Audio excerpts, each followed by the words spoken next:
Pop quiz. Who's the whitest prophet in history? You're probably thinking Joseph Smith, founder of Mormonism, right? What if I told you there's a prophet out there who's so white he makes Joseph Smith look like Malcolm X? He's so white he makes a bowl of vanilla ice cream yell, "Get him out of here, he's blinding me!" He's so white his 9-year-old child bride didn't need a nightlight. What if I also told you that this pale, pasty white prophet had black slaves and referred to Ethiopians as raisin heads? Would you call him a racist? Or would you give him yet another free pass because our expectations automatically drop to the floor whenever we discuss the Prophet of Islam?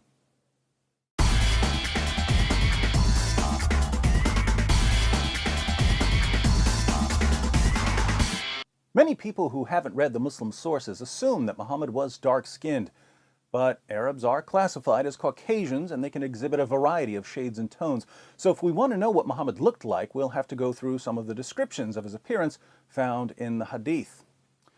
Now, if Muhammad were sitting in a crowd of his fellow Arabs, how would we spot him? Sahih al-Bukhari, number 63. Narrated Anas bin Malik, while we were sitting with the Prophet in the mosque, a man came riding on a camel. He made his camel kneel down in the mosque, tied its foreleg, and then said, "Who amongst you is Muhammad?" At that time, the Prophet was sitting amongst us, leaning on his arm. We replied, "This white man reclining on his arm." "Hey, which one of you is Muhammad?" "This white Tom Willis-looking white guy leaning on his white arm, that's who." But let's keep reading about a prophet who makes the Brady Bunch look like NWA. Sahih Muslim, 6081. It was narrated that Abu Juhayfa said, "I saw the Messenger of Allah with a white complexion and some white hairs." White complexion with white hairs. Who knew that Anderson Cooper was a 7th century prophet? Sahih Muslim, 6071. It was narrated from Al-Jurairi from Abu at-Tufail. I said to him, "Did you see the Messenger of Allah?" He said, "Yes, he was white, with an elegant face." This guy's so white, he makes Queen Elizabeth look like Queen Latifah. And the Muslim sources go out of their way to remind us how white Muhammad was. They tell us about the whiteness of his shins, and the whiteness of his thigh, and the whiteness of his leg, and the whiteness of his stomach, and the whiteness of his forearms, and the whiteness of his armpits, and the whiteness of his cheeks. Based on these descriptions, a friend of mine who's a police sketch artist was able to put together a drawing of Muhammad. Have you seen this man? Kind of blends in with the whiteness of the paper. On a side note, to all my jihadi viewers, I can't figure out if this counts as a cartoon of Muhammad or not, but I don't really care. So, Muhammad was whiter than a bowl of Cool Whip, but when he wasn't busy being scooped onto a slice of apple pie, he was setting an example for his followers by keeping a tight rein on all his black slaves. Sahih al-Bukhari, 7263. Narrated Umar, I went to the house of the Prophet, and behold, Allah's messenger was staying in a mashraba, and a black slave of Allah's messenger was at the top of its stairs. I said to him, "Tell the Prophet that here is Umar bin al-Khattab." Then he admitted me. Sahih al-Bukhari, 6161. Narrated Anas bin Malik, Allah's messenger was on a journey, and he had a black slave called Anjasha, and he was driving the camels very fast, and there were women riding on those camels. Allah's messenger said, "Wayhaka, O Anjasha, drive slowly the camels with the glass vessels," i.e. the women. Here's one about a black slave who was shot to death while unloading Muhammad's luggage. Sunan an-Nasai 3858. It was narrated that Abu Hurairah said, "We were with the Messenger of Allah in the year of Khaybar, and we did not get any spoils of war except for wealth, goods, and clothes. Then a man from Banu ad-Dubayb, who was called Rifa bin Zayd, gave the Messenger of Allah a black slave who was called Middam. The Messenger of Allah set out for Wadi al-Qura. When we were in Wadi al-Qura, while Middam was unloading the luggage of the Messenger of Allah, an arrow came and killed him. The people said, 'Congratulations, you will go to paradise.' But the Messenger of Allah said, 'No, by the one in whose hand is my soul, the cloak that he took from the spoils of war on the day of Khaybar is burning him with fire.'" Just to clarify, Muhammad had sex with a 9-year-old girl, robbed caravans, and beheaded hundreds of Jews, but he's good. His black slave, by contrast, grabbed a cloak before the spoils were divided, so he's headed to hell. Welcome to Islam. In Provisions of the Afterlife, pages 30 to 31, Ibn Qayyim al-Jawziyya lists 28 of Muhammad's male slaves and 12 of his female slaves. Some of these slaves were black, some were not. Muhammad renamed one of his black slaves Safina, which means ship. called his slave ship, because he would load up the slave like a ship and make him carry everything. Muhammad apparently thought that black slaves were worth less than Arab slaves, since he once traded 2 of his black slaves for an Arab slave he wanted to set free because the Arab slave had converted to Islam. We know that Muhammad had sex with his female slaves because he eventually got one of them pregnant. But don't worry, a white leader getting a slave girl pregnant is only creepy when Thomas Jefferson does it.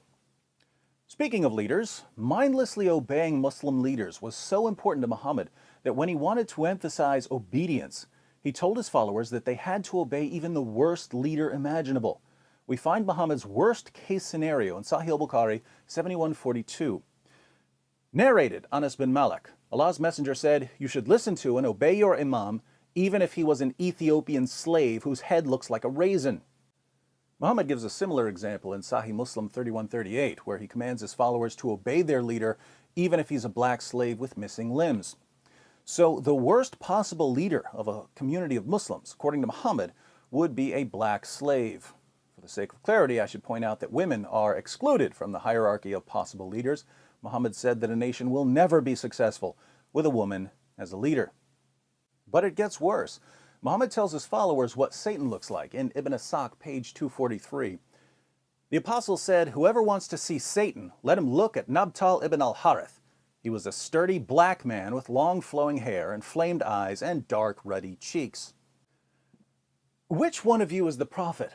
This white guy. What does Satan look like? That black guy. Now, how did a religion that was inaugurated by a white prophet who had black slaves and referred to Ethiopians as raisin heads and said that Satan looks like a black man ever get the reputation it has among African American Muslims today?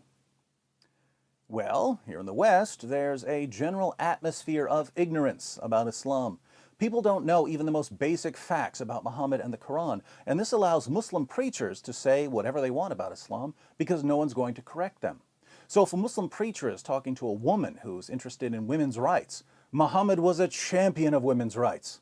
If he's talking to someone who has a high regard for science, the Quran is a scientific masterpiece filled with miraculous scientific insights that were only verified centuries later.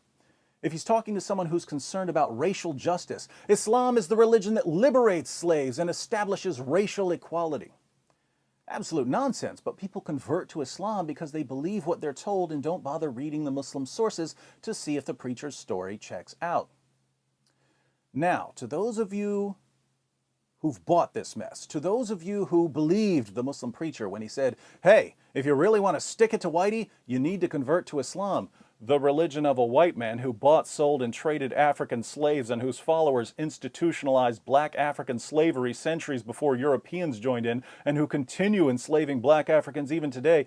If you fell for this, I say, and I say it again, you've been had. You've been took.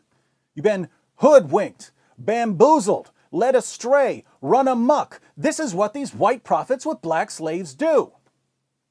But now that you've seen what the Muslim sources say, now that you know you've been deceived, you have a choice.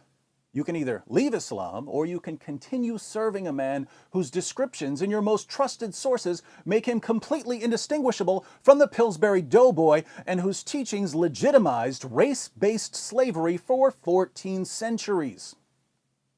Just remember that if you continue honoring a slave trader who's about as dark as the cream filling of a Twinkie and who had black slaves and called Ethiopians raisin heads and said that Satan looks like a black man, you're not a freedom fighter or a social justice warrior or a champion of civil rights.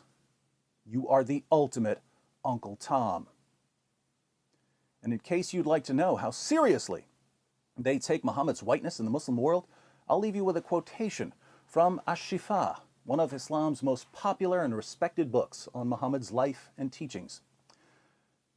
Ahmed ibn Sulaiman, Sahnun's companion, said that whoever says that the Prophet was black is killed. The Prophet was not black. Calling Muhammad a black man was a death penalty.